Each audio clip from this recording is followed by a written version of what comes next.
What the vision will mean in paradise. Paragraphs 16 and 17. Question A. In what way will the water of life be even more expansive in paradise? Question B.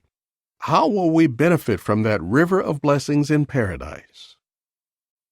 Do you picture yourself in paradise, surrounded by friends and family, enjoying life to the full? Studying Ezekiel's visionary river can help you to make that picture more vivid. How so? Consider once more the three clear, loving aspects of the vision. A river of blessings. The symbolic river will, in a sense, be far more expansive in paradise, for its benefits will be not only spiritual, but also physical.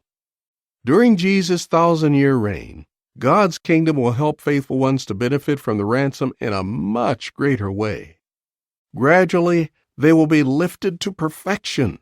No more diseases, doctors, nurses, hospitals, health insurance. That water of life will flow to the millions of Armageddon survivors, a great crowd who will emerge from the Great Tribulation. Revelation 7, 9, and 14. However, that initial flow of the river of blessings, impressive though it will be only a trickle compared to what will come later. As in Ezekiel's vision, the river will expand to meet greater needs. Paragraph 18. Question. In what sense will the river of water of life become a mighty torrent during the millennium?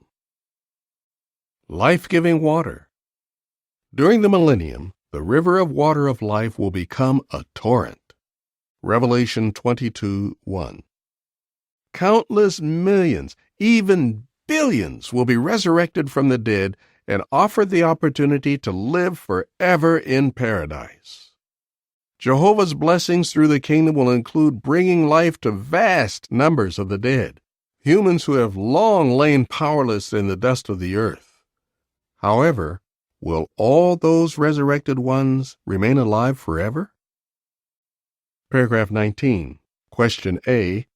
What indicates that new waters of divine truth will be made available in paradise? Question B. In what sense will some be abandoned to salt in the future? Each one must choose. You see, new scrolls will be opened during that time. So the refreshing waters from Jehovah will include newly revealed truths, new spiritual instructions. Is it not thrilling to think of that prospect?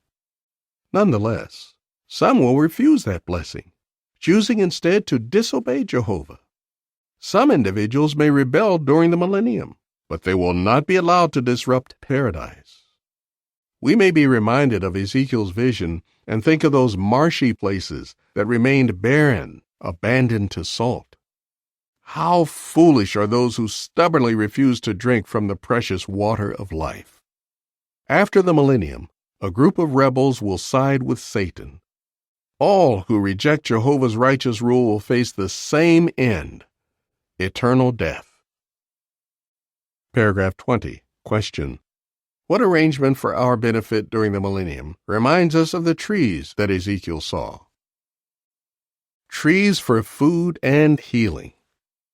Jehovah does not want any of us to lose out on eternal life. To help us take hold of the marvelous opportunity He is offering, He will again make sure that there will be an arrangement like those trees that Ezekiel saw. In paradise, though, the benefits from Jehovah will be physical as well as spiritual. In heaven, Jesus Christ and His 144,000 co-rulers with Him will rule as kings for the millennium. As a priestly class, the 144,000 will administer the benefits of Christ's ransom sacrifice, helping to lift faithful humans to perfection. This arrangement for physical and spiritual healing reminds us of those trees that Ezekiel saw along the riverbanks, trees that bear nourishing fruit and have leaves that heal. Ezekiel's vision parallels another beautiful prophetic passage as recorded by the Apostle John. Revelation 22, 1 and 2 reads, And He showed me a river of water of life, clear as crystal, flowing out from the throne of God and of the Lamb down the middle of its main street. On both sides of the river were trees of life producing 12 crops of fruit, yielding their fruit each month. And the leaves of the trees were for the healing of the nations. The leaves of the trees John saw are for the healing of the nations. Countless millions of faithful humans will benefit from the priestly services of the 144,000. Paragraph 21. Question. How does contemplating Ezekiel's visionary river affect you? And what will we consider next? As you contemplate Ezekiel's visionary river, is your heart not filled with peace and hope? What marvelous times lie ahead of us!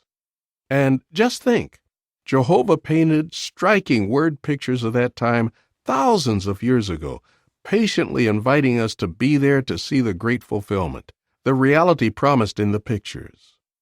Will you be there? You might wonder if there will really be a place for you in paradise. Let us consider next how the closing passages of Ezekiel's prophecy give us reassurance. Your place in pure worship. 1. How was Ezekiel's vision of the river fulfilled in ancient times? 2. In what ways are we seeing a fulfillment of that vision today? 3. How will Ezekiel's visionary river flow in the greatest sense during Christ's millennial reign?